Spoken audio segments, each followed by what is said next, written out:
Sayın Bakanım, değerli Başkanım, değerli hocalarım, Yakan geliyor. Sanayi ve Teknoloji Bakanı. İlk defa ben hoş geldiniz diyorum Sayın Bakanıma, Sayın Başkanıma, değerli hocalarıma. Bir yapı arz ediyor. Biz aslında bu sene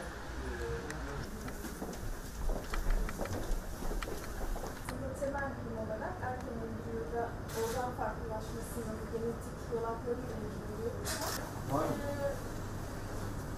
atom enerjisi kurumuyla bunun desteklediği uluslararası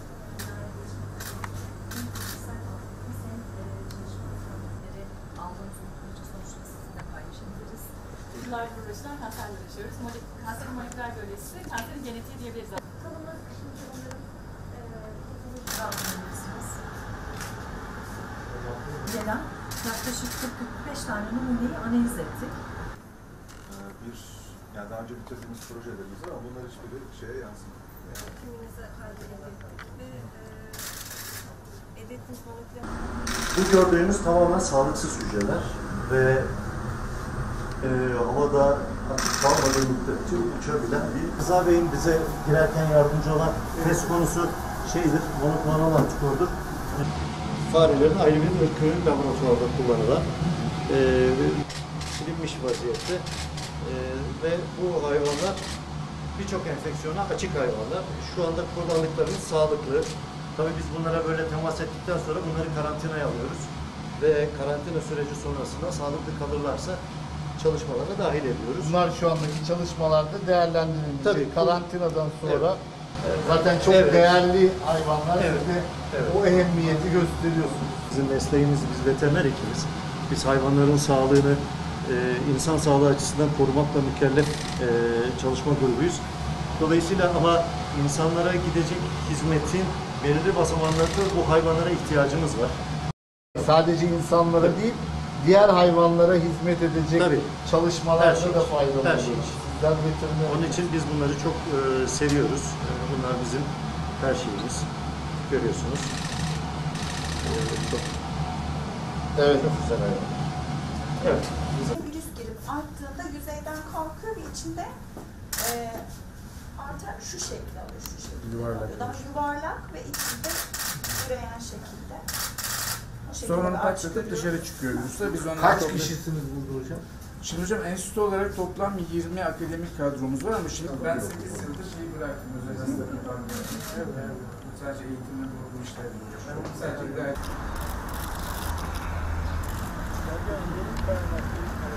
Değerli arkadaşlar, bugün Ankara Üniversitesi Biyoteknoloji Enstitüsü'nü ziyaretimiz kapsamında Veterinerlik Fakültesindeki BSL 3 laboratuvarını da ziyaret ediyoruz. Bildiğiniz gibi biz COVID hastalığına karşı ve COVID virüsüne karşı Türkiye'deki temel bilimsel çalışmaları koordine etmek üzere bakanlığımız öncülüğünde TÜBİTAK altında bir COVID-19 Türkiye platformu oluşturmuştuk. Ve bu platform kapsamında Türkiye'deki bilim insanlarımızın yürüttüğü projelerin tamamını desteklemek üzere yola çıktık. Şu anda COVID-19 Türkiye platformu altında 17 proje yürütülüyor. Bunlardan bir kısmı aşı geliştirme projeleri, bir kısmı ilaç geliştirme projeleri. Bugün de Biyoteknoloji Enstitüsü'nün öncülüğünde COVID'e karşı bu hastalığı önleyici bir üründe kullanılmak üzere Griffiths'in molekülüyle geliştirilecek ürünle ilgili çalışmalar hakkında bilgi aldık. Bu molekülün bilim insanlarımız COVID'e karşı etkili olabileceğini bilimsel olarak da değerlendiriyorlar. Bunun için burada insan klinik çalışmalarının aşamasına geçmeden önce yapılması gereken temel araştırmalar yapılıyor. Burası bir BSL 3 laboratuvarı, biyo güvenliği olan bir laboratuvar. Bu molekülle ilgili hayvan deneyleri bugün itibariyle buradaki laboratuvarda başlatılmış olacak. Biliyorsunuz Türkiye son 18 senede Sayın Cumhurbaşkanımızın liderliğinde özellikle Ar-Ge ekosistemine çok büyük yatırımlar yaptı. Biz bu yatırımların karşılığını böyle zor zamanlarda, kritik zamanlarda bilim insanlarımızın ortaya koyduğu başarılı çalışmalarla ne kadar önemli olduğunu görebiliyoruz. Biz bilim insanlarımıza güveniyoruz. Buradaki çalışmalardan da çok başarılı bir ürün geliştirileceğine inanıyoruz. Geldik, hem hocalarımızdan projelerini dinledik, hem onların çalışma ortamlarına girdik. Bunlar belki masa başında, televizyon ekranlarında sözle anlatıldığında çok kolay gelen işler olabilir ama bilim insanlarımız gerçekten büyük bir gayret içerisinde bu tüm dünyayı etkileyen hastalıkla ilgili mücadele etmek için büyük fedakarlık gösteriyorlar, gece gündüz çalışıyorlar. Biz kendilerine minnettarız.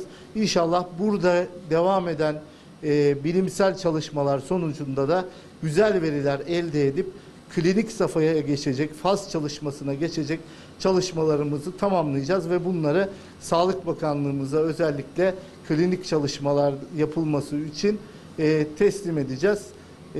İnşallah güzel müjdeleri biz buralardan verebiliriz diyorum. Şimdi Covid Türkiye platformu kapsamında desteklenen 14 projeden bir tanesi olarak biz Griffiths'in molekülünün Covid etkeni üzerine olan etkisini durdurmayı hedefleyen bir amaçla başlamıştık süreçte.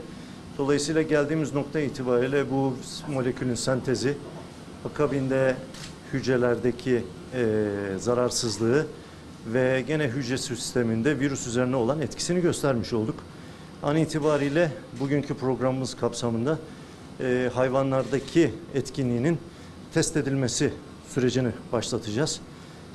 Bizim hayvanlarla ilgili yaptığımız ön çalışmalarda yaklaşık 2 haftalık bir zaman zarfında bu virüsün organ tutulumu, yayılımı ve bir takım virüse ilgili direkt ya da indirekt tespitler ancak gerçekleşebiliyor. Dolayısıyla eğer işler planladığımız, öngördüğümüz şekilde devam ederse önümüzdeki bir ay içinde bir takım ön verileri almış ve önümüze daha farklı bir açıdan bakmış olacağımızı düşünüyorum. Griffiths'in yapı olarak doğal bir molekül. Dolayısıyla şimdiye kadar Griffiths'in aslında birçok farklı virüse karşı enfeksiyonu durdurucu etkisinin var olduğu tespit edilmiş. Hatta bununla ilgili faz aşamasına gelmiş olan çalışmalar var Amerika Birleşik Devletleri'nde HIV virüsüne karşı. Dolayısıyla bizim bu süreçteki en büyük kazanımımız aslında günlük hayatta herhangi bir şekilde doktor kontrolü dahi olmadan kullanılacak bir durdurucu, bir koruyucu ne diyelim ürün geliştirmek gibi bir ya da bir önleyici ürün geliştirmek gibi bir çıktımız olacak ilk planda ama özellikle ekibimizdeki moleküler biyologlar bu molekülün yapısında bir takım değişiklikler yapmak suretiyle bunun hücre içine girmesini sağlamaya çalışıyoruz. Bu bağlamda da eğer becerebilirsek bu amaca ulaşabilirsek tedavi edici potansiyelini de zaman içinde sorgulayacağız. Bugün Sayın Bakan'la da konuyla ilgili bunu detaylı bir şekilde görüştük.